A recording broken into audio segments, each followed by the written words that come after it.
ABP news में था, मैंने छोड़ दिया।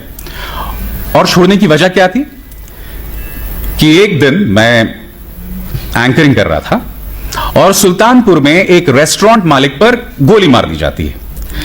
2 दिन पहले प्रधानमंत्री नरेंद्र मोदी लखनऊ में थे और उन्होंने कहा कि आप आइए उत्तर प्रदेश में निवेश कीजिए क्योंकि यहां लॉ एंड ऑर्डर सुधर चुका है। अब मैंने सिर्फ इतना कहा कि प्रधानमंत्री 2 दिन पहले आश्वासन दे रहे थे और आज क्या हो गया, इसके अलावा मैंने कुछ नहीं कहा। उसके चलते मुझे 15 दिन की छुट्टी पर भेज दिया गया। वापस आना मैंने सही नहीं समझा, मैं निकलना भी चाहता था क्योंकि मैं समझ रहा था कि मुख्य धारा की मीडिया अब पत्रकारिता करने के लायक नहीं रही। मगर मैंने छोड़ दिया दोस्तों। और उसके बाद क्या होता है, एक दिन अचानक मेरा ड्राइवर कहता है, सर ये जो पीछे आप गाड़ी देख रहे हैं ना, इससे मैं आज चौथी बार देख रहा हूं अपने पीछे। तो मैंने बोला क्यों? कहता याद है आपको जब आप उस दिन मिली बाबूश के साथ खान मार्केट गए थे? मिली बाबूश मेरे बच्चे हैं, उस दिन भी ये गाड़ी हमारे पीछे थी। तो उसके बाद क्या हुआ, मैं अकेला था और मैंने थोड़ी स्लो की गाड़ी, उस साइड से जाने लगी और फिर मैं आगे निकल गया क्योंकि उसके शीशे काले थे, मैं नहीं जानता था अंदर कौन था क्या था। फिर अगले दिन क्या देखता हूं कि वो मेरे घर के पास खड़ी हुई है। मैं पुलिस के पास गया, मैंने शिकायत की, पता चला कि वो गाड़ी किसी कश्मीरी की थी जो श्रीनगर का रहने वाला था मगर नोएडा में काम कर रहा था। अब मुझे लगा अगर 1 in a blue chance कि वाकई ये वो है, कोई कश्मीरी मुस्लिम है जो यहां काम कर रहा है दिल्ली में, और अगर मैंने शिकायत को आगे लेकर गया तो वैसे ही तो आपको जानते हैं कश्मीरी और मुस्लिम तो बहुत ही जबरदस्त कॉम्बिनेशन है पुलिस को ठोकने के लिए। तो मैंने शिकायत वापस ले ली, मगर मैं समझ गया था कि इसकी गाड़ी का इस्तेमाल किया जा रहा था मुझे टेल करने के लिए। जिस चीज का जिक्र पन्नू जी ने कहा, the process is the punishment. मेरे और मेरी वाइफ के खिलाफ 13 करोड़ की टैक्स चोरी के अनाप शनाप टैक्स केसेस दर्ज कर दिए गए। उसके अंतर्गत वो लोग मेरी वाइफ के खिलाफ प्रोसिक्यूशन भी करने वाले थे क्योंकि वो मेरी पत्नी है।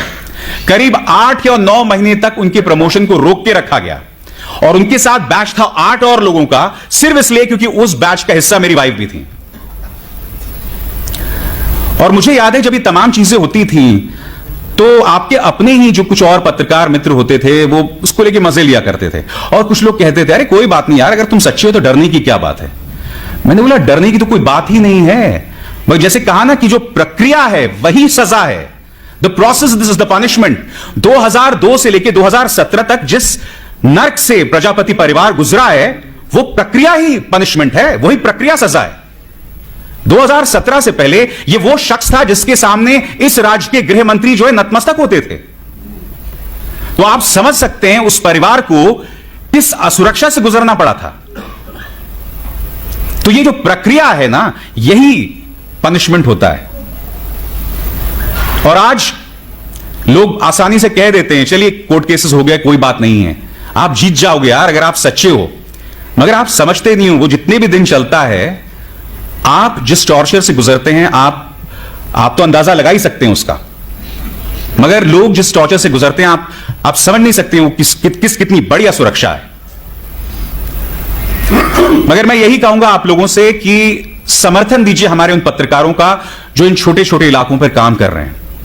मैं जानता हूं कुछ ऐसे लोग हैं जो इस पेशे को बदनाम भी करते हैं, कुछ लोगों पर आरोप लगाया जाता है कि भाई जो लोकल पॉलिटिशियंस के वो लोग फिक्सर बने रहते हैं, मगर नहीं।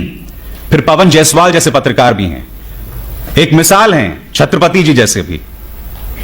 उनके हाथ मजबूत कीजिए, उनके हाथ मजबूत कीजिए ताकि किसी का सिला, किसी का परिणाम रामचंद्र छत्रपति जी जैसा ना हो। खैर उनकी तो एक विरासत है, मैं सिर्फ उनकी मौत की बात कर रहा हूं।